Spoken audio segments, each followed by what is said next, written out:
Mission TV, le miroir du monde. Mais c'est Nicolas Lobier Tazali prêt. Ceux qui jouent à Monia Kweko sa Mosala ne asa nini aya asa Mosala na.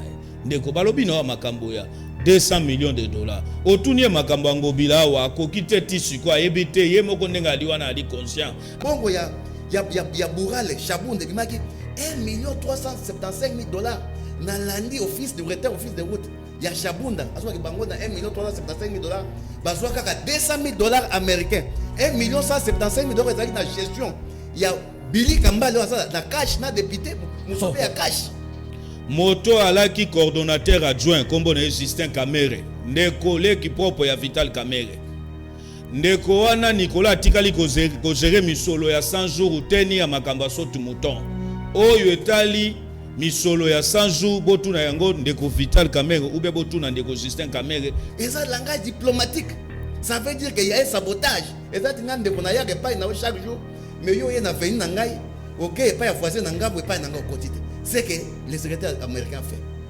nous sommes des apôtres o atangi Nicolas Kazadi azali ambassadeur itinéraire proche bras droit ya Tilombo bakabola 15 millions de dollars américains Gilles paie enquête et bandaka depuis mois de juillet ti lelo esamate comment bamindele bakozana confiance na bino comment mondela kozonga tous que Marc Pompoya ya to américain ya a peut investir tango amoni na cabinet présidentiel ezali première institution fois c'est la modèle oh moche liso za pembe na FCC kolanda ye azokabola makanisi moko na oyo Kabila aki nango na uti koyoka ya inventé mutu moko atika na chômage ya matata président ya cour d'appel ya Gombe azali proche ya M. Vital Kamere proche ya Ndekongo Bila proche ya Godin Poi ya ba détournement ils ont ça niveau ba présence de république ko batina ba entreprise Sonas toyebi ke biso to kolaki na Sonas ezaki bien avec Mobutu et moi kotaki mai siko le kole lamuki boye. Merci. Aujourd'hui, Kinshasa est aussi babé. Il y a Ozana Mutuloko Ngobila comme gouverneur. Parce que Ngobila, il a ramené tous les bureaux de Yumbi à Mibarona Kinshasa. Il oublie que Kinshasa n'est pas Yumbi. Quand il ne faisait pas Serge, la comparaison n'est pas raison. Toi, tu as que Kabila Yibaki. Toi, tu as que Matata Yibaki. Donc, on fait beaucoup de Yibaki.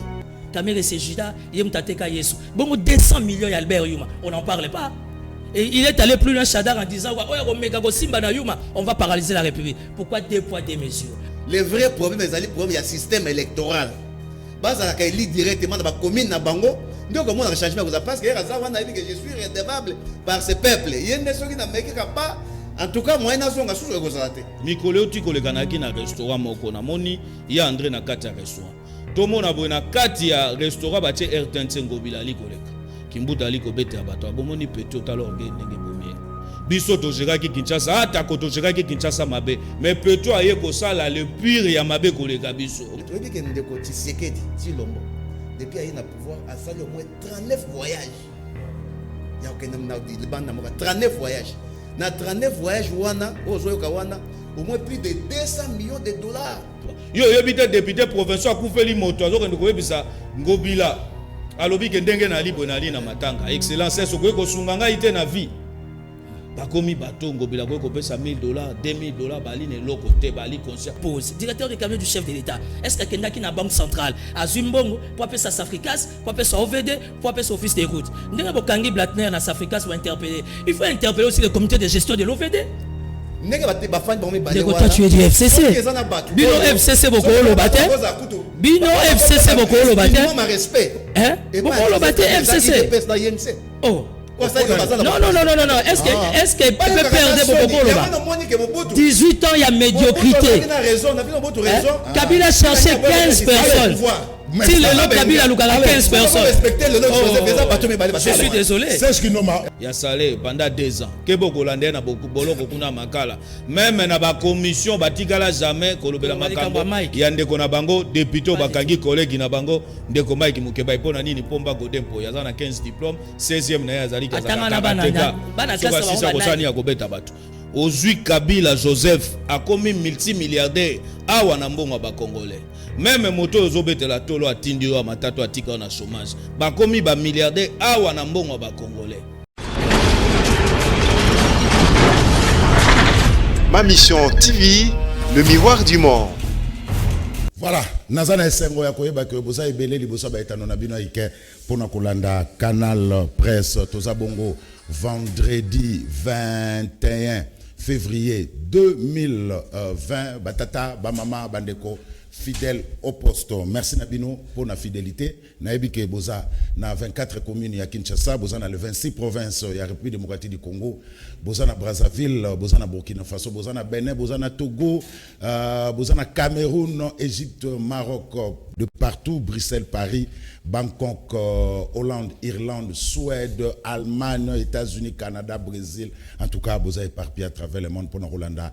Canal Presse oye kangi masolo na ngoma mokonzi Kinshasa ndenge na lobaka na tango tobandi soit télécommande boaka yango na nous pendant 45 minutes parce que ailleurs à cet instant il y a absolument rien tika na Canal Presse ozo ba débat kitoko ozo masolo ya kitoko équipe technique toujours au grand complet na moni Kuparbola Rodi Luadio mais Kuparbola lelo ya avant c'est que na kota yolo embouteillage ça à Kuparbola. Alors namoni Freddy Takidi Serge Makoso comme d'habitude na réalisation MCMB à Mavinga fidèle au poste nana lala qui na régie sous le mboyo mwana ya Fibo sous les Fibo kolo babi faut alternance na Fibo hein sous les Harry Majipa Zoya donc faut faire très attention côté wana. Alors gim pour tous les grands maestros voilà l'équipe technique oyo ezako sungabiso po bona na biso bandaku dans de très bonnes conditions. Quelques informations ndenge zalaka partage des entreprises reprises à la discussion Salamagi Bongo et Bandi na Rotana entre FCC na Kashkas IDPS ezabon formel IDPS lobby que ba ordonnance ya chef de l'État oyo anomaki ba mandataire na SNCC na Jekamine et Kozala na donc discussion côté les athées pas de négociation il faut ordonnance on est directement en vigueur tout cela on a gata émission na biso. Affaire So des Moutons, directeur général et à Safricas, a été interpellé pour la vice-premier ministre en charge de la justice, Tunda Yakasende, il y a lobby que la reine de l'impunité est terminée. Le numéro 1, il y a justice à lobby sous d'autres interpellations. Ben, interpellation Moussou, ils allaient koya pour na koye bato na clair na o etalibongo détournement yambongo ya So des Moutons. Affaire Mike Mukebai Konso, le premier vice-président, parce que vous avez Bélé retourne qui bloque la libération. Il y a Mike Mukebai Konso, c'est clair et net, c'est le premier vice-président. Il y a cour d'appel et à Gombe, Deo Louchoulé, c'est lui-là qui bloque la libération à Mike Mukebai parce que ordonnance à libération à Mike Mukebai, ils ont déjà mis ça depuis mercredi. D'après une source, à cela qui déclaration et pas à jour et pas à confrère Moko, il y a lobby que à ça délai mon côté.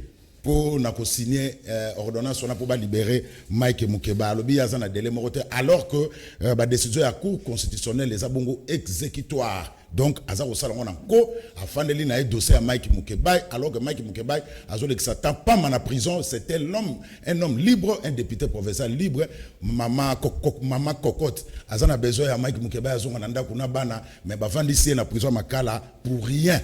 Deo Louchoulé, premier vice-président, il y a un cours d'appel à Gombe, c'est lui-là qui bloque, d'après une source, qui bloque les dossiers. Il y a Mike Mukebai, pour y avoir un dossier, il y a ordonnance à Mike Mukebai, à sali déclaration, d'après une information, et pas à confrère Moral Lobby, à ça n'a délété, n'a pas de pression. Donc, à Koki, donc, sinon, ordonnance sur la Mokolo, il y a Lingi. Alors que la décision de la Cour constitutionnelle est un bon exécutoire. Embouteillage. Na Kinshasa, Serge Makoso, on a image embouteillage. Et embouteillage na Kinshasa, mbia abina noté, so commis, ba image commis prête au Salingasine, mointe na Kinshasa en tout cas, embouteillage, vous ça l'effort ko, ba so de moutons ici là. Vous ça là vraiment effort pour ba to baza ko souffrir na ndenga embouteillage pour mona ba image embouteillage ya Kinshasa. Voilà, toza bongo avant de présenter bino ba invité Toza bongo na chargé à communication, il y a Société nationale d'assurance. Boyebe malamu tous les journalistes baébé parce que les journalistes Deko Kizita Mbote.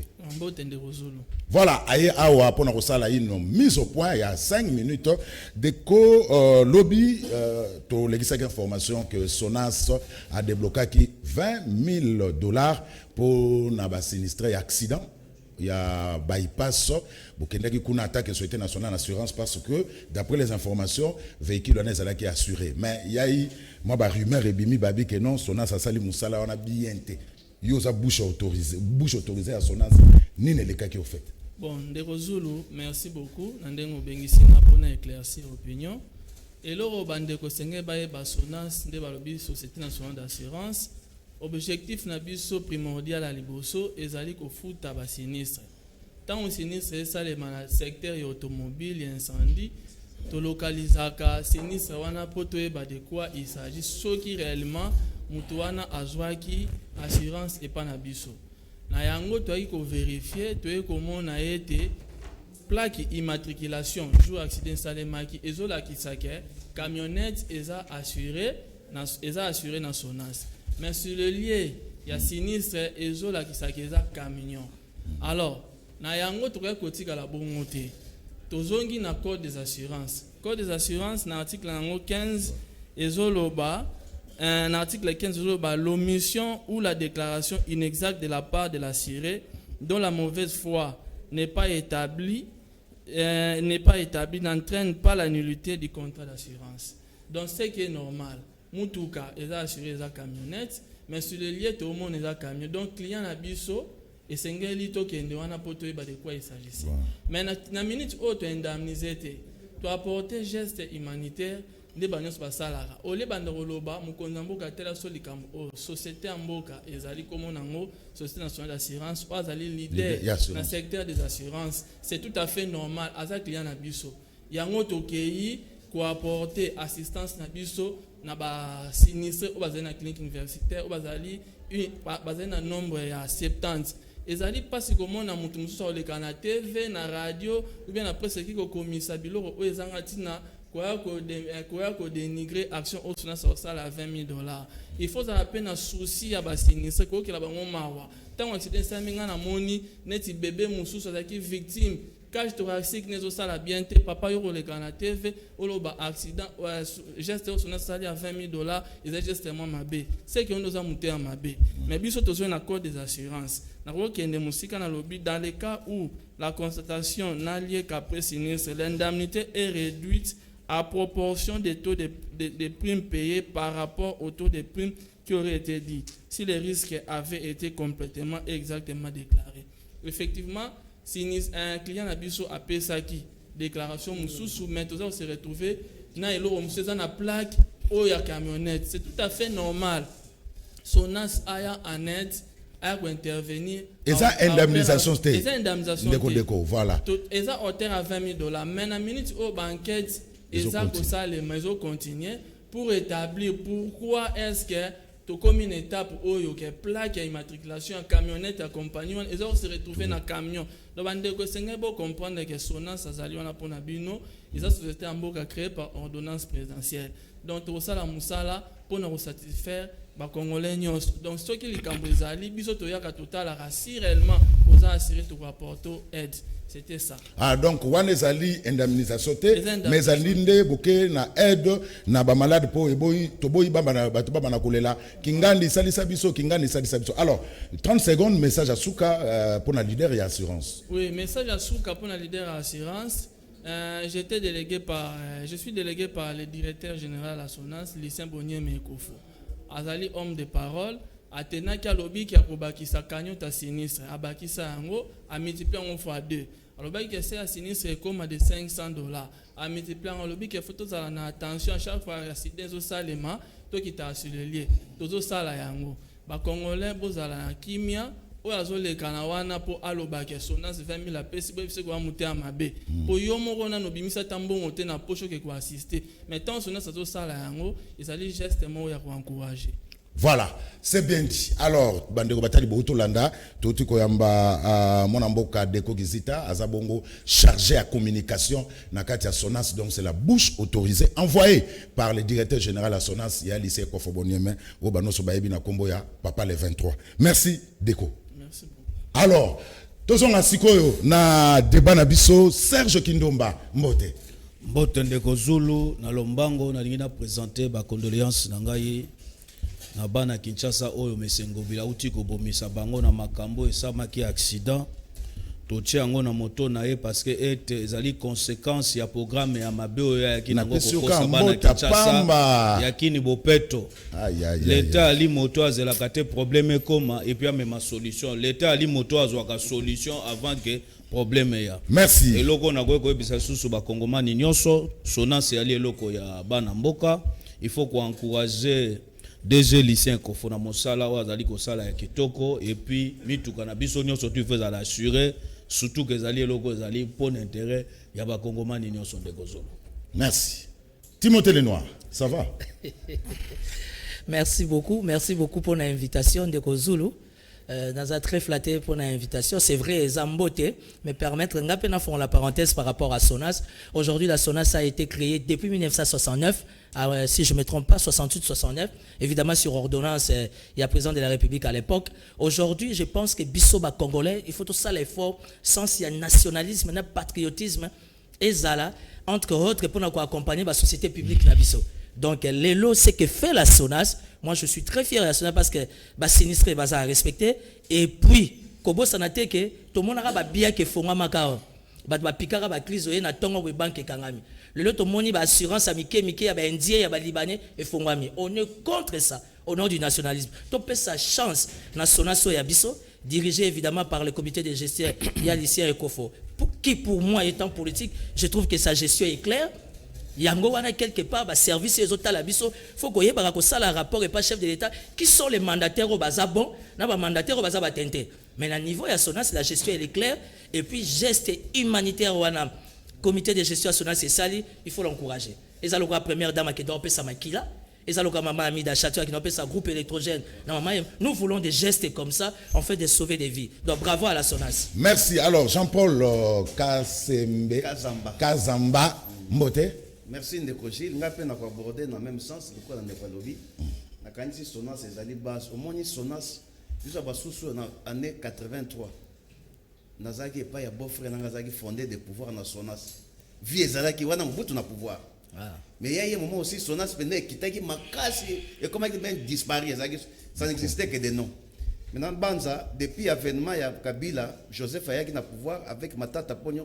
Il y a quand même moi relève mon quoi il y a qui dans niveau SONAS fait deux autres cinq à qui dit Kamango et mais qu'on continue d'engawana SONAS les loyaux parce que il y a un moment vraiment SONAS c'est comme qui va bien canard boité que ceux qui ont un problème na SONAS il va que vous en bon noter mais c'est vrai aussi il y a un moment après avoir Kabila comme on a bokonzi que SONAS ça il est trop l'amour le coup de l'amour qui wana c'est bien ça que kendeli bosso to boyi makamboyo il y a pas de tournoi ils ont ça manœuvre ba présence de la République comme dans entreprise SONAS toyebi ke biso to kolaki na SONAS ezaki bien avec Mobutu et moi ekotaki mai siko le kole l'amour qui boye merci mais sika bisika ezo soka la wana merci mais SONAS talaka ka sidan de wote évoquer les kambo activité samina niveau à triangle ceux qui mutu ka bongo ezana assurance na kanti ba famille wana éprouvé ba ko zapela pouvoir mener nete mais ceux qui SONAS exister kana combo boko beta ba tour boko beta ba tour mo ko servir non azate SONAS ezala assurance Mondela vers une assurance maladie,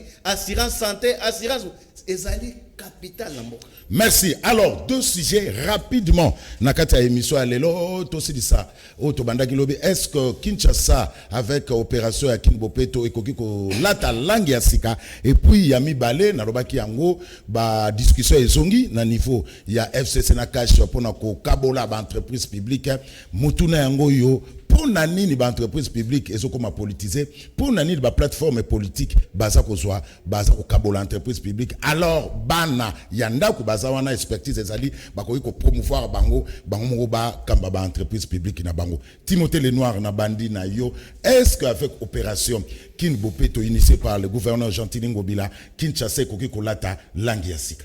Non, je pense pas. Malheureusement Kinshasa bon excusez nga ebetsa batu mabakote Kinshasa ezana libabe bolongoli Saint-Paul et Lamba bolatisi yango Saint-Pierre. Au niveau national on appelle ça de loi, au niveau provincial on appelle ça des édits. Félicitations à Eddy, il y a Ndeko Magloire Kabemba où il est créé la direction générale des recettes de la ville de Kinshasa Dejarka qui d'ailleurs aujourd'hui est la source la plus sûre en termes de revenus afin de permettre à la ville de s'émouvoir. Il y a eu aussi une régie créée, régie d'assainissement des travaux publics de Kinshasa, on appelle ça RATPK. Kimbutava qui a modifié et comme Raskin. régie d'assainissement de Kinshasa. Mais la question, elle est claire. Dans Katia Raskin, nous retrouvons des spécialistes dans le domaine écologique, dans le domaine de l'assainissement, dans le domaine de la salubrité d'une manière générale. Mais qu'est-ce qui se passe? Moi, je me dis toujours dans mon entendement étant politique, un expert, il y a un dossier à Ville à Kinshasa, parce que je suis ancien secrétaire à Daniel Botet, assistant et rapporteur à Ville à Kinshasa, parce qu'il y a président à Ecofin. Donc Kinshasa, c'est dans ma tête. Aujourd'hui, Kinshasa, il est babé. Il y a Ozana Moutuloko, Ngobila comme gouverneur. Parce que Ngobila, il a ramené tous les bureaux de Yumbi à Kinshasa. Il oublie que Kinshasa n'est pas Yumbi. Ici, c'est la ville-province capitale. Là aussi, toutes les institutions, en commençant par les chefs de l'État, Ndekozul. Sur base de quel élément Ngobila élu gouverneur, à Sangissaba bourgmestre, d'abord, il y a une liste de procédures. Que dit la loi? La loi dit qu'il faut organiser les élections à conseiller municipal. Conseiller municipal, bangonde va voter ba bourgmestre. Mais ça lui forcing, na ndenge na bango, ke nommer ba bourgmestre. Or, aujourd'hui, ils n'ont pas la rétrocession. Moi, je me pose la question, ceux qui va bourgmestre, ils ont un salaire. Mais ils ont $10,000. Non, il y a la tonité, libellé, il va créer. Ceux qui les longs mobiles, suspendent 8 bourgmestres. C'est parce que va respecter les instructions et l'opération qui est toté. Massina a 21 quartiers. Barumbu a 9, si je me trompe. Selemba a 18. Ngaliema, ça m'échappe. Kimbatseke 46. Kimbatseke 46. Dis-moi un peu, chaque commune a ses priorités, a ses soucis. Sur base de quel élément de bon fonctionnement, Oyoye gouverneur au Kosangi Sabato, au Sabato $10,000. Et puis il est allé plus loin. Par manque, il y a maîtrise à fonctionnement à la ville. Gouverneur Ego c'est une deuxième grande réunion à Bengsi Babourmès, tout le monde a Kabul Baoni. Bamoto à 3 pinènes à Bapao. Aujourd'hui, on a suspendu 8 bourgmestres. Oui, mais et après? Et après, je pense que c'est plutôt la gestion médiocre du gouverneur et ça s'est justifié derrière la suspension. On est ici à la Gombe. Aujourd'hui, la Gombe, c'est la commune la plus sale, la capitale. Mais Fabrice Ngoy, pourquoi va-t-on l'ongolete? Parce que ce qu'on simbié, à niveau il y a PPRD et que bête sonnette d'alarme. Nous voulons que Kinbo Petoto banano ko sentir ngo awana Gombe, là où siègent toutes les institutions, voire même la résidence du chef de l'État, première personnalité de la République, tous mon assainissement, tous mon Kinbo Peto na Gombe, mais beaucoup suspendre batumsus. Deux poids deux mesures. Timothée Lenoir. Comme l'Angalien mais a bloqué hein. Bana IDPS ba bloqué commune Angalema depuis ba longola bourgmestre. Donc ma bala ba dossier ba état civil commune Angalema bloqué tozo kende 1 mois. Voilà, Jean-Paul Kazamba, aux indépendants proches du FCC, on reproche aussi au gouverneur qui, Gentili Mobila, a communiqué à Kate. C'est ça le problème. Il y a un Kinois, Bazoué Bapena, contour, Yakin Bopé Toté. Mais dernièrement, j'ai vu dans ma commune de Bandalungwa, le Boukoumé soit ultima tete, Gaïben, Bailon, Gaïben, na avenue Kassavubu, na monaka tuka, Kin Bopé Toté, Salema, Bazo Komba avenue Kassavubu, na ba séparateur, Oyasika, Obatchewana, ba remplacer na ba séparateur, Moto, et ba place Outité, ce qu'on peut ba séparateur, pena ou abengi ba séparateur. Au moment noté que le problème aussi, est qu'on résidait au niveau, il y a gouverneur parce qu'il ne communique pas. C'est ça aussi le problème. Jean-Paul Kazamba, proche, indépendant, proche du FCC. Le vrai problème, tout ça, au Moni Kishasa, Nakalato Benga Kin Label. On est de Kin la poubelle. Nakisa c'est ça qui a un bouton au temps, la vers une heure, 2 heures, Tongoko ya au Lokoti. Face à temps, tu as un bouton qui dictateur. Yo beaucoup mais aux autres dépendent d'un bout, tout ce que Mekim Beba, ou bon, c'est mal à monter à révoquer. Aux en a eu corrompre. Les gens qui sont en habitués à la grands électeurs. On a payé des bétails, on a des grands électeurs, on a probité intellectuelle, probité morale, grands électeurs. Le gouverneur est élu par des grands électeurs, on a des députés provinciaux. Le bourgmestre est nommé, mais sur la nomination, ils ont dit ah, on va voir que bourgmestre parce que pire vient à la partie de la influence. Il y a un tchéwana. C'est-à-dire que les bourgmestres dépendent de certains vieux du quartier parfois. Hasard redevable na vieux wana, sous-traitance. Que il y a peuple oyo, il y a l'eba par exemple toi à Gombe, il faut entretenir. Et ça peut dire que gouverneur. Le gouverneur le baza plus redevable, il y a des peuples congolais, mais na ba député provinciaux en Zalabaye. Baza élu député, maturité politique avec $1,000, avec $2,000, moyen sanctionné gouverneur exacté. Namboka na biso Gilles. Likambu oyo ba bourgmestre, solution ezali, il faut que na ba élection directe, au suffrage direct. C'est-à-dire que le bourgmestre a élu par exemple na lemba, na ba na lemba directement. Ndenge moko pe gouverneur. Même gouverneur a élu na ba kinwa malamoko. Nde wana solution kozwama mais soki ezali kaka na ndenga boy solution kotika kozwamaka te Parce qu'à Tati, par exemple, dans Denga, bourgmestre, dans Denga, ils doivent être élus par des conseillers communaux. Voilà. Bazar note 10, 11, 12. On a gagné à Peko Tambola. Et au Tambola, on a battu ça, il y a des gens qui ont 10 conseils communaux, on a payé au moins $500. Voilà, Jean-Paul Kazam. Le problème de ça, c'est un problème système électoral. Voilà. Et ça va gouverner à Biso pour toujours souffler. Il faut que ça soit directement par les souverains primaires. Babouès, Mbalamoko n'a pas ceux qui n'ont pas l'embatek, l'embatek. Ceux qui ont Mbalamoko. Voilà, merci. Parce que ceux qui n'ont pas été moyens, ça sous mais bon, on a besoin de nommer. Bon, problème. Bazan nommé dans Ngobilate Yabat. Bazan Moutamoutayewana. Jean-Paul. Nakatayo Mouké. Problème na tout nous répondre ngate. Aujourd'hui que ça problème il y a communication parce que Bele Babi Ngobila ne communique pas. Non, les problèmes de la ville de parce que lingo ngate Kimbuta ça communiquer. Wana ça c'était les mais je crois au moins nimboka na biso zo likambo likolote. To yeba les vraies causes oyo ko ça que qui ne zonga ni faut ni ko sala. Parce que lelo yo, oui que ba gouvernement sous lelo pour appeler qui député provincial moi $10 te moi $20 te balancer motion contre ye balongolier pour na kaka pesa qui député mbongo te mais tantôt musa zo sa malamu il y a dysfonctionnement comment le gouvernement so tantôt ça malamu mais la bois qui est motion balongolier parce que a servi qui ba député et ça va bourgmestre mon frère les vrais problèmes les ali problème il y a système électoral basa la élit directement dans la commune na bango donc comment on changement parce que ça on a dit que je suis redevable par ce peuple il y a des gens qui n'a meki pas. En tout cas, moi, je suis sous le gozate. Voilà. Mais ce qui est passé, c'est que nous avons fait un bongisa nga plemba, na bongisa te. Motache nga za ngandi fo na poko na luka moi 100 mois 2 ans pesa yango ndeko batela kiti nanga. Les choses vont changer. Voilà. Donc ndenge pe avant na pesa Serge Kindoma maloba, ndepe nga na lobaka que Nazara toujours contre ceux qui bobongisi balabala une avenir réhabilité beaucoup de chefs de l'État pour qu'elle répondent à l'inauguration. C'est ça aussi le problème. Faut tout la mentalité une avenue réhabilité n'est bokassa. Il faut que le chef de l'État aille pour ça l'inauguration. Chef de l'État a sa charge belé. Nous avons un gouverneur à ville, nous avons un ministre à ITPR, un ministre professeur à ITPR. Donc j'ai été toujours contre vous. Vous faire déplacer le chef de l'État dans Bokassa, mais les lots Bokassa n'entrent à Kabamba et comme Otoboka. Ça c'est blague. Est-ce que vous avez sur blague à banani? Vous avez sur Bakassa que biso, tu as rotika on a katia Congo. Ce n'est pas du tout normal. Et là il y a beaucoup de messe. Oui, je suis d'accord. Beaucoup de messe n'est la commune à Bandalunga. Les beaucoup de messe à Bandalunga faut ça élu et pas la population à Bandalunga. Normalement, population à Bandalunga bon voter beaucoup de messe na bino. Probablement ba conseiller municipal na kanake kutambola lisusu.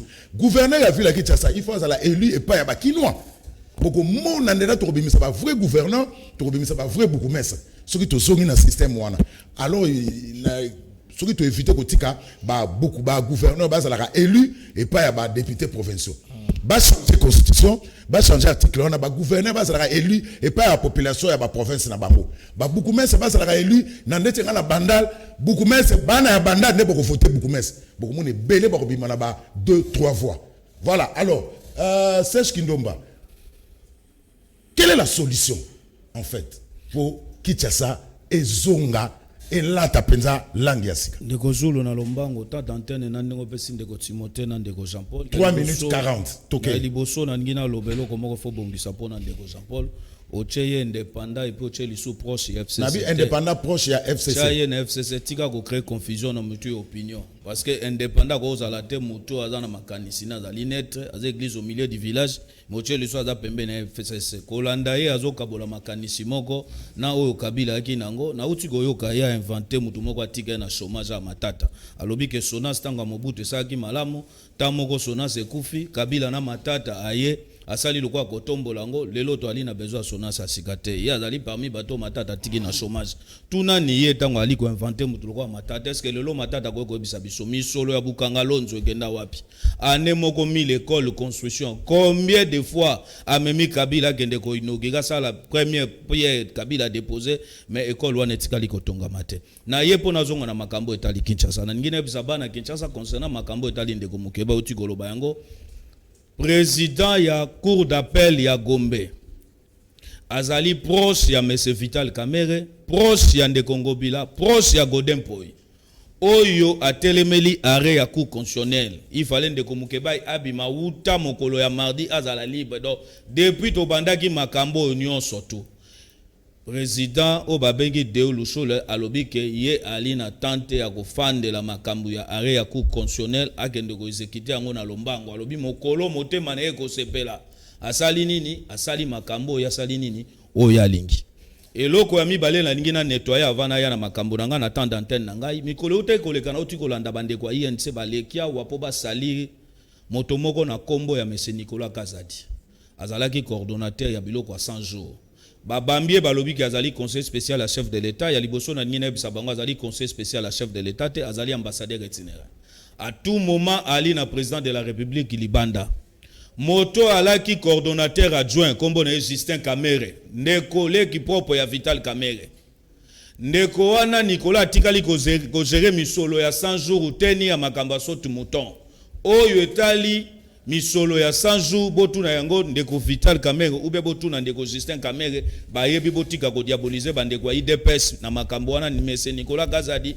azali babengi innocent mowei poste na ye ali ambassadeur itinéraire soki boyoki moto alobi ke azali conseil spécial et ali makambo lokuta et puis atikali kozala meilleur ami tende balobi ke ami d'enfance ya Félix Tshisekedi asa ko be mosala oya ye esangisi na kombo ya ye aki na kata IDPS na ye ndeko Zulu na utigo ka ndeko Timothée le noir alobi tango ndeko na biso FCC opesi maloba sur makambo etali communication ya ngobila ali conscient ko communiquer na lingi na sale la yo babengi révélation moko mikolo utiko le kanaki na restaurant moko na moni ya André na kati ya restaurant to mona bo na kati ya restaurant ba tie RTNC ngobila ali koleka kimbuta ali ko bete abato abomoni peto talorge ndenge bomie biso to jeraki Kinshasa ata ko to jeraki Kinshasa mabe mais peto aye ko sala le pire ya mabe koleka biso omoni conséquence talande Kinshasa melie auti no na mabe ne ono sasali na yumbi aye na ngwao et puis c'est un orgueil c'est un conflictuel batuloko ala biso ata konali na leso malonga to na ko kopesa ye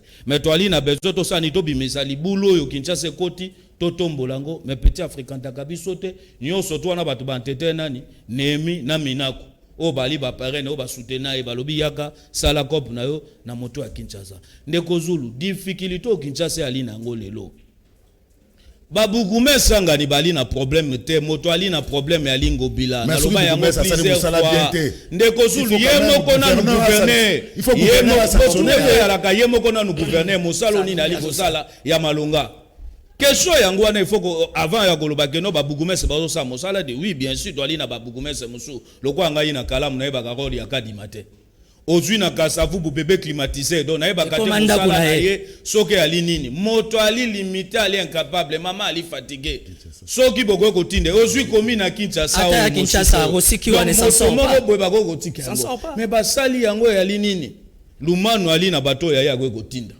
Bosha bali pe na moto aya ko kotinda mina kwa ali na ba petit na ya ko kotinda yo sala nini nomele biso yango difficulté to ali nango et puis na collectif 29 députés ba memango bila bato lokwa ba Jean-Marie Lukulas ba oyo batika bato na bango na ba assemblée provinciale ba votaka ngobila ozui Léon Lembalemba bato ba votaka ngobila Liza votaka ngobila bino bana selomba bo votaka leo bo votaka mwana na ya mwasi te ya tika ko ya mwasi mo da voter donc difficulté to ali nango assemblée provinciale et ali na kati ya poche ya ngobila parce que kune koma soko megi bagotuna yo mukeba ya va batinde makala na godempoi basala ga ni na liboso suspension ba suspendaka salaire pendant une année mukeba azwaka lisu lifuta te olingola nda mukeba yo zwa 2 ans na suspension zwa mbongo te apa ensemble ngo misolo alite banda babandi banyongo banyongo par-ci par-là pour ko futa donc problème auto ali nango lelo na Kinshasa et alike moto ali na moto ya Kinshasa ala kisibiso ke donc Kinshasa egozo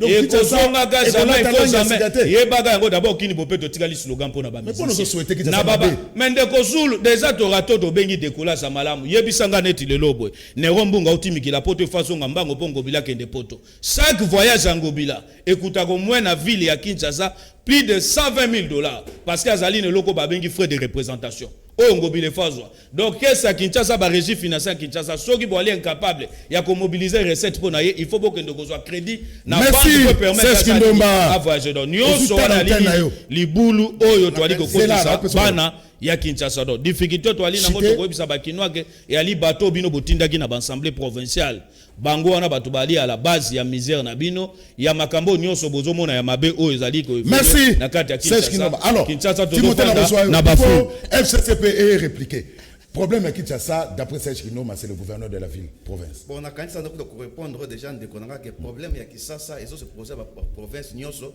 ba gouverneur ndenge ba bozo revoka bango bazo non, tous ça Kinshasa. Ils ne sont pas redevables. Non, le vrai problème parce que ça oh yo ba bourgmestre ko ba bourgmestre oh ba batina avec na cash bazali ba bourgmestre. Ba bozo ba na ka FCCT ça qui c'était la partage. Ndeti angalema. Il y a partage, ngalema ça il dépêche. Na lemba tout ça. Donc lemba PPRD, Jean Tsaka. Adjoint ça INC. C'est-à-dire que partage ça makina kati partage ngwana désordre il y a na kati cash je dis que ba jouisseur baza ebelé. Exactement que bateau na cash voilà. Bon na FCC. Et ça départ de d'autres. Donc et si ka ko ba net que le log bourgmestre pas utaki na ngambo bo nda zali bo exact qui ça le za gouverner na ba bourgmestre uti départ de d'autres na cash comme na FCC. Ndeko nanga ko landa ndeko Serge eza page même. Obi ke mboka na biso ko tambola bo été biso na mboka oyo. C'est vrai, on a connu un moment où tout n'était pas au rose avec Kabila, comme avec Mobutu. Avec Mobutu, il y a eu le rose, il y a eu aussi le rouge. Dès que vous habitez, il y a eu un moment sonas, Namboko et Zalaki. Mais quand avec Mobutu, comme il y a des autres côtés de la carte de Mboka, Mobutu a perdu le contrôle, sonas et ça, il Kolala. Tout ça, on a débat, c'est débat, c'est ça, voilà. Nandenga la bouche bonatra ba Air Congo mingi ko lobezate mais na kanisi faut que ça quand même koyeba sa peuple makamundenge ezali obi ke eza soni obi ke ngai ça me fait très mal au cœur Gilles ce qui motet obi ke ndeko Tshisekedi Tshilombo depuis il a pouvoir a sali au moins 39 voyages ya okena na banda moka 39 voyages na 39 voyages wana ozoyoka wana au moins plus de 200 millions de dollars. Ouais, bah contrôler que pour ne pas dépenser n'engageons bimaka wana. Il faut pas retomber dans ça là. Il faut pas retomber ça là. Mais jusque là, qu'est-ce qu'on a encore gagné? On dit que bah voyage à Saliwana, ou à Zozo va contrat wana, et ça va projet de contrat. Ça dit que ça dit que bon, ceux qui n'ont pas notre money boyer, détournement et sili, corruption et sili, n'était que ça là. Ce sont des projets de contrat.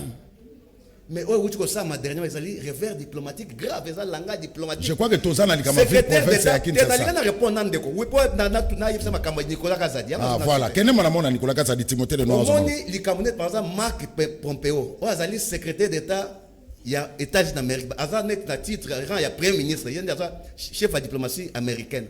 Aye na Sénégal, à Longwe Sénégal, aye na Angola, quelques mètres na biso aniati awate. Et ça langage diplomatique. Ça veut dire qu'il y a un sabotage. Et ça, chaque jour. Mais il y a un nangai. Ok, pas un voisin nangambo et pas un nangai au quotidien. C'est que les secrétaires américains fait. Nous sommes des apôtres. Oh, attendez Nicolas Kazadi. Nicolas Kazadi, Azali, ambassadeur itinérant proche, bras droit, y a Tshilombo. Bafanda na Belgique, so qui a habité depuis 80. Mais c'est Nicolas Kazadi qui a la jamais dans la Belgique. Après, na tango yo basali 100 jours oyo. Azali nommé coordonnateur technique. Il y a un programme à 100 jours. Mais Kolanda Nyoso, ils ont que poto bosoto, ils ont takara na niveau ya cash. Parce que ezala Nicolas Kazadiwana, ezala Kamel. C'est pas ça qu'il y a cabinet pour le président de la République. A Koblaché maintenant Nanti Sekedi, Tshilombo. Au moins d'abord 15 millions de dollars et bongaki, 15 millions de dollars américains. De quoi que na TV5 monde a bien un cop au sommet de l'État. Donc, un individu, 15 millions de dollars américains, Gilles. Paix, enquête, et bandaka depuis mois de juillet. Si les lois sont matés. Comment Baminde va avoir confiance dans Bino? Comment mon nez la gozonga tous que Marc Pompeo y a tout américain y a investi tant à mon cabinet présidentiel. Et ça les premiers institutions fois c'est la modèle. Or, le nom Chité, 30 secondes. Ministère, au monde que Makamba Bosoto, ou about détournement, ou about la première institution, président République. Et alors que Nicolas Azali Boité. Mais merci. Alors, Jean-Paul Kazé. Voilà, alors merci.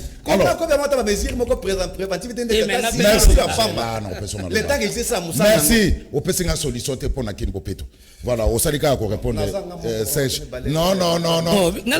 Aujourd'hui, 3 minutes de parole.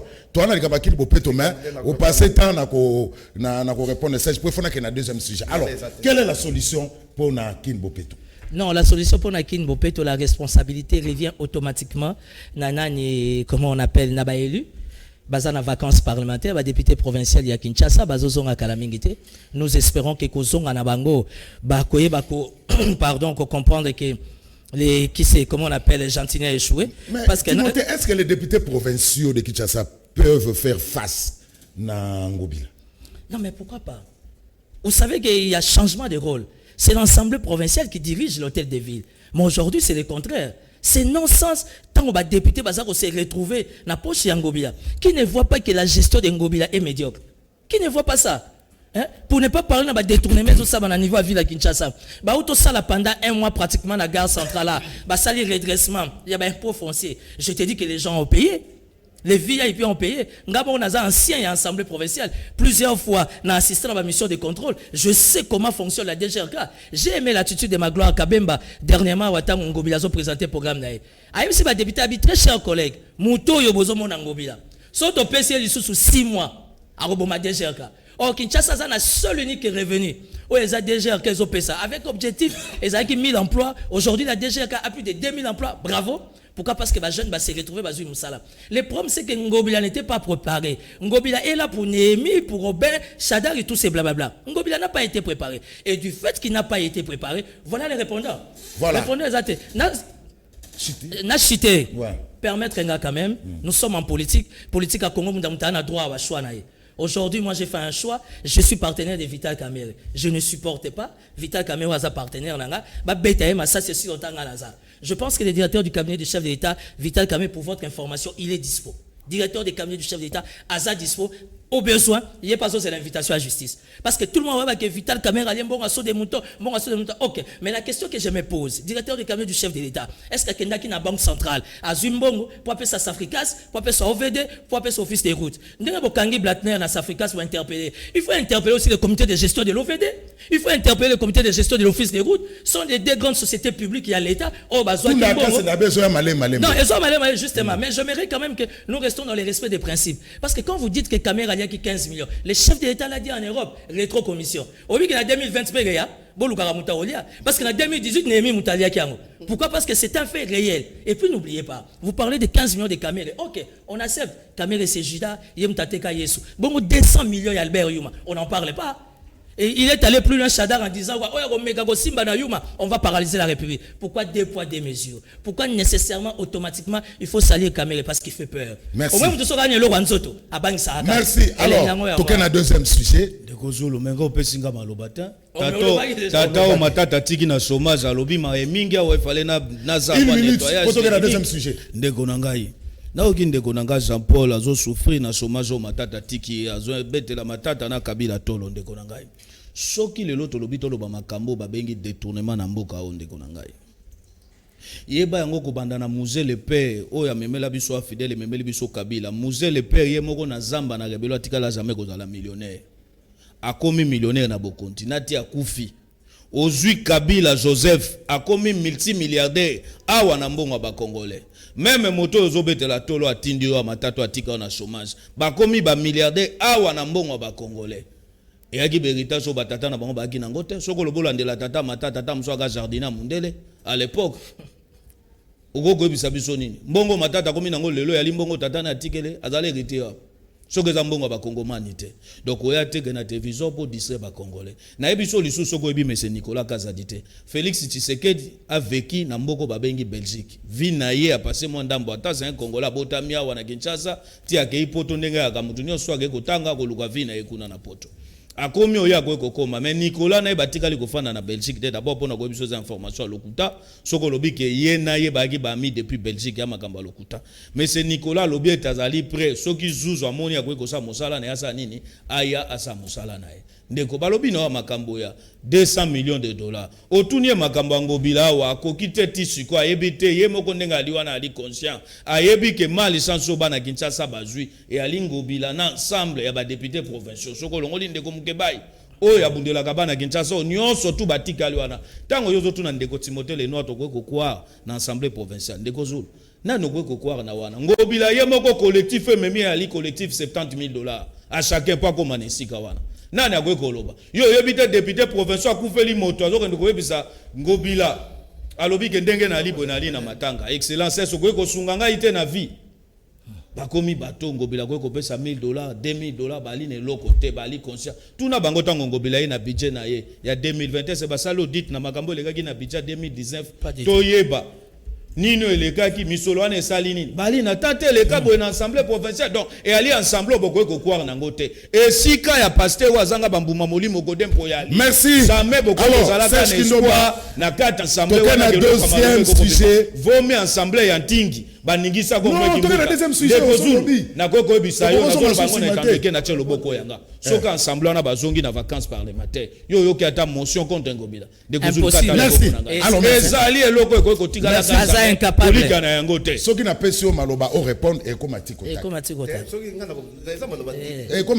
zela natana tokena natana yo tokena deuxième sujet ya émission na biso ezali est-il nécessaire ba entreprise publique ezalaka partager bakabolaka yango epai ya ba plateforme ndeti sikoyo na ba information tozui ba discussion ezongi pona kokabola ba entreprise publique entre FCC na Cash Timothée Lenoir. Est-ce vraiment nécessaire il y a au kabola ba entreprise publique? Pourquoi pas kozwa bana yanda kuana o baza na expertise ba directeur wana ba kemba baza compétent ya ko matisa bango baza la ba DG ya ndenge basala na Onatra ndenge basala na Sonas.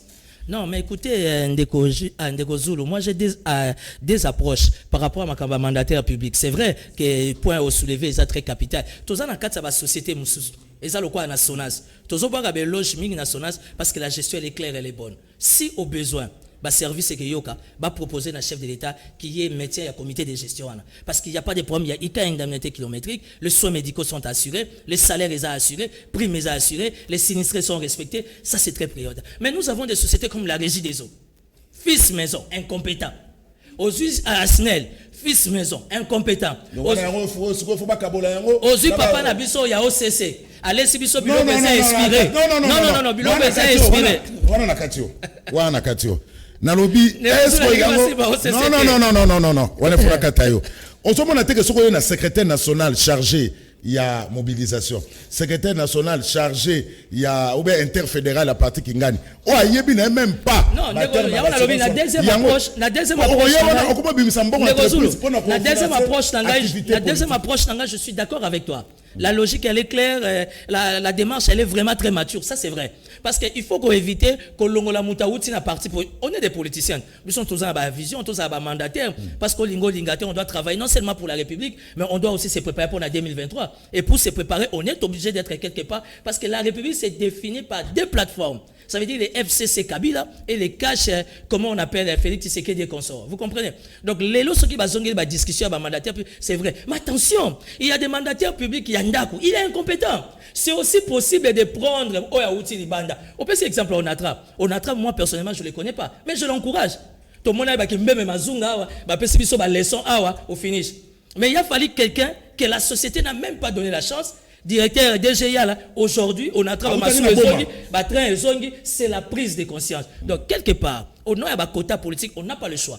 Partage fait à l'équitable équilibré. Mais il y a aussi des facteurs critériums. Est-ce que le niveau est ça? On va prendre X, faire de lui ADG, qui ne maîtrise même pas le bon fonctionnement. Il y a Boatswana. Mais c'est de la cacophonie à 1000%. C'est bien dit, Timothée Lenoir. Alors, Ndeko Jean Ponamolo Kanima Boko, tous on a débattu. Ndeko, la Moukana, Bazota, on a. Alors, et là, Bazo Bangela, ma parti politique pour. Au na tête, il y a entreprise publique, au comment bimisa mbongo, il y a entreprise publique pour nous financer, bah activité à parti politique, non, entre état kuna, bah grève et commis, kondongwana. Voilà, on répond dans mon coup, c'est carrément. Voilà. Aux en attendant antenne. Na kanisi ndeko za pas fait ma wana ndeko Serge. Kopé sa comparaison. La comparaison n'est pas raison. Toi tu as que Kabila yibaki. Toi tu as que Matata yibaki. Donc on fait bon yibaki. Ce qu'on changement au tuluka qui tient nango nini. Parce que quand la boisa monto yide pesa yel bazan pour potana. O habiter monto yibaki za kaza dite. Eza monto eza camera. Bazo betaka bango mi balé. Pe bango mi balé wana baza batu oyo baza na cabinet ya chef de l'état. Et c'est la mieux au Bongaka. La comparaison, Serge, j'ai raison. Lorsque le peuple a l'ingaki changement, ça passe à l'ingaki. Oh, il y a ma bé, Kabila Saki, et mon angon sous la mise. Oh, il y a ma lame, il y a ma bé, et mon angon sous la mise. Il y a mon Batsaki, il y a Batsaki, élection. Et ça qui est pour nous, bon, il y a beaucoup de sacs à Dengwana, il y a beaucoup de tournaka. Mon frère, les Cambozo, il y a un bon de tourner, ça, ma Camasso de mouton. Et ça, même au niveau intérieur. Parce que peut-être que vous êtes distrait, c'est-à-dire. Tshisekedi à rendre les millionnaires à l'espace d'une année. Zoanet, Nzela Neto, Zoanet, Bouka. C'est tout ça, on a tout le monde mandataire. Parce que Balongo déjà numéro. Pardon, je vais perdre de temps. Balongo numéro. Le 16, il faut conclure. Mbongo ya Bukavu Goma Bimaki 720 $000. Moussale ça. Dans cadre à 100 jours. Il y a dans cadre à 100 jours. Mbongo ya Bourale, Chaboun de Bimaki 1 375 $000. Nalandi office de retard, office de route. Il y a Chabunda, à ce qui bango na 1 375 $000. Bazoa kaka 200 $000 américains. 1 175 $000 dans la gestion. Il y a Billy Kambale dans cash na député, Moussoube à cash. Olaningai. Yo assure que le ministre de la Jeunesse Billy Kambale a détourné. Na lobby les communicateurs coquilles, ça va communicateur sur parce que et l'ongwe Kamere comme Billy Kambale. Ce n'est plus Kamere d'Allié qui est comme Billy Kambale. Billy Kambale, Kazadi, et nous comment voilà, merci pour son mandataire. Mais les 18 ans, il y a médiocrité, il y a FCC, tu n'en parles pas. Mais c'est Jean-Paul. Jean-Paul, tu reçois le mandataire, s'il te plaît. Tokoki ko son mandataire pour mandataire ndeko na ngai ezali problème ya omoni na ndenge tozali awa tozali na régime ya coalition. Il y a une coalition de pouvoir, alliance c'est ça maki. Tozali na logique. Ba gouverneur ne zabo que partage ça maki. Na niveau ba bourgmestre zo ba ça même ba bourgmestre ya cash bazali, ya FCC bazali. Likamnet moi na mboka Félix Chilombo.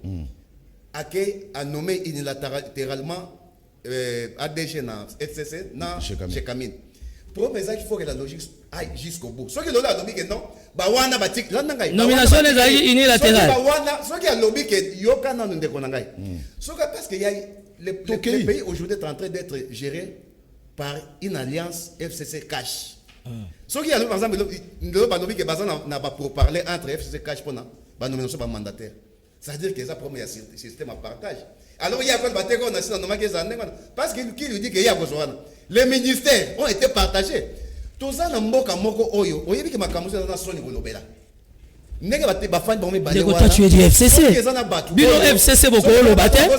Bino FCC boko lobate. Moi ma respect. Hein? Boko lobate FCC. Oh. Non. Est-ce que peut perdre beaucoup 18 ans, il y a médiocrité. Kabila cherchait 15 personnes. Si le lot Kabila a 15 personnes. Je suis désolé. FCC peut perdre beaucoup le baratin. Kabila était à la recherche de 15 personnes. Si à Longwa Luka Bama Swati. Tu conclus. Kimputu maestro to comme na suka.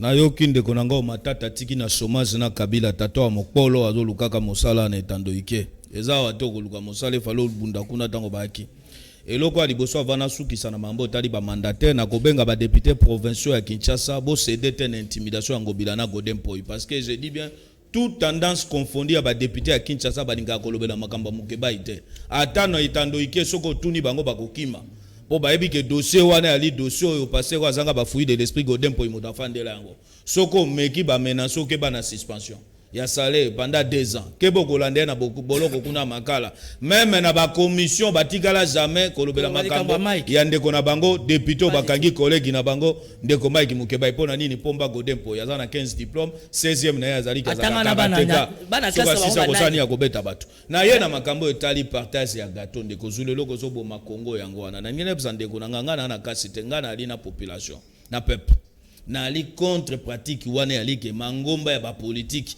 mboke ko kozala gérer na groupe ba individu 300 personnes balingi bakamba 85 millions de Congolais bazwa décision sur biso tango baliko kende kosangana na oki bolobi Nehemi na Kabundu bage basangani po bafanda pona makambo etali ba entreprise tuna bango eske na ba entreprise wana bafandi mokolo nini ba réfléchir que petit peuple ou aliko souffrir maman abande koteka ndembi depuis 2006 tango Kabila zui bokonzi 2011 Kabila zui bokonzi lelo 2018 Félix azui ti lelo condition de vie na ye mombongo zo changer te atikali kaka les mêmes et par na maman na boki saka carte 200 francs ti lelo aliko continuer na même vie biso to fanda kana cité to bi batwana est-ce que tango bokeye ko solo la bokeye ko solo pona intérêt na bango to ezali ke pona koluka ba nouveau riche bato bakoya lisusu babongi na li na logique ya ko soutenir ba fils maison par exemple makambo ya liko le kana Sonas ya lycée Kofali fils maison le lo atomboli eloko wana lisu makasi par rapport ya moto azalaki avant ye et aller eloko faut encourager bien sûr que zali na ba fils maison mosusu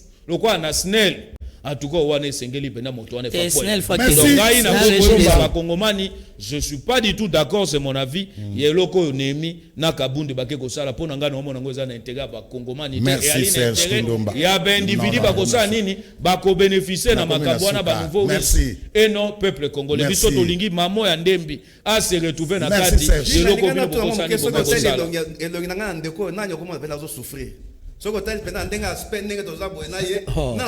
n'est pas le débat. Merci, Japon. Alors, toquez là-bas message. Merci. Merci. Rodi Louado, SMS outil Brazzaville. Ndeko Zulu ngai na fani na Brazzaville na famille na nga mobimba komo na nga Bruno Monganga. Militaire moko ya garde républicaine a violé moi na ngai Ketia Monganga. Bakanga ye kaka 10 jours pe batiki ye ba Brazzaville bazo saboter biso lokola banyama Ndeko Zulu bakonze batelelanga likamo oyo kombo ya soda yango otongo trésor siko garde républicaine à Brazzaville. Wow, ça veut dire que tu as très suivi à Brazzaville. Voilà. Ndeko Zulu André Kimbuta loba na repwenga ba na libulu ya manzengele mboka oyo ekobongaka lisusu te. Babenga ye batuna ye aloba bongo pona nini Gentini atika ko forcer atika ko forcer ndenge nini akokoka Kinshasa te po kindokeza na mboka oyo pardon ngobila yoka malobana Kimbuta lobaki na repwenga ba Ndeko Zulu Timothée Lenoir ayeba caméra za tribal akopesa ye lokote atika ko bebisa réputation na ye pamba Ozo ilo rote pa caméra. Obabi po caméra opesa nika ba Swahili. Donc balo bien ngwa. Joli no makela za mu Swahili. Ndeko Zulu awa na commune ya Kalamu mai ebimakate. Commune ya Kalamu na quartier nini Matonge Kimbangu Yolo. Kimbangu Matonge même Yolo mai ebimakate. Oh mai ebimakate. Et ça li 13 mois déjà ba konzi bazo songer ko bongisa te ma bazo lukaka ba intérêt na bango. Ndeko Zulu ba konzi ya seninde ba noma ba députés provinciaux. Kaka ndamu nde ba vota bango. Donc ba député professeur basana kaka ndamu au peuple la vota selon SMS Amuto yango ozomona ba député wana bazana poche yangobila bakosala eloko tepo baza redevable ngobila et non la population. Ndeko Zulu aujourd'hui aucune activité dans la commune de Ngaliema depuis ba suspendre beaucoup mais ça IDPS ba mariage ezo sale maté est-ce que yango musala pe et kangami eza pasi batala likambo oyo je crois Timothée Lenoir a uti ko lobango siko Ndeko Zulu omoni ke mboka oyo bakonzi bazana intérêt ya mboka te tala ndenge bazo kabola ba entreprise publique lokola lopango na bango kake ebete la bango ata esika bazali kongola sala kanda osakana te Ndeko Zulu mutu oyo ya proche ya FCC ozuye wapi mais aza congolais il faut y na émission soki azangi eloko ya koloba avana na ndaku na ye tokoya te wana na otanga te Ndeko Zulu non alobi ba oya kobeta yo pona mesoso ya 18 na bino Ndeko Zulu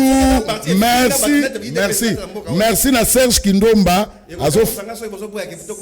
Ndeko Zulu merci Ndeko Zulu merci na Serge Kindomba azofungola biso mayele aza vraiment prince du Congo ya solo atika la kaka bongo prince du Congo Serge Kindomba danser Timothée Lenoir merci beaucoup Serge Kindomba merci Jean-Paul Kazamba merci Nabilo ba téléspectateurs merci o ezalaki numéro ya suka ya Canal Presse pour na posonde boyebi Canal Presse du lundi au vendredi ça je m'accroche soit gros planté likamni Canal Presse du lundi à voir les bons à boy Canal Presse du lundi jusqu'au vendredi merci Nabino de bozalaki belé bonsoir rediffusion na 21h30 numéro Moussoussou, lobby samedi, dimanche, Canal Presse des Alaraté pour retrouver Jacques Kalonji, lundi, mardi, mercredi, Ndeko Zulu, jeudi, vendredi, Kassafato Kabwana, Soko Komena Bichi Ngobila, on a les 7 directeurs, Yabi Marana Biwazo Kombola, Naba personnel à Bichi Ngobila, 38 ans d'expérience. Il a fait l'émission Solina.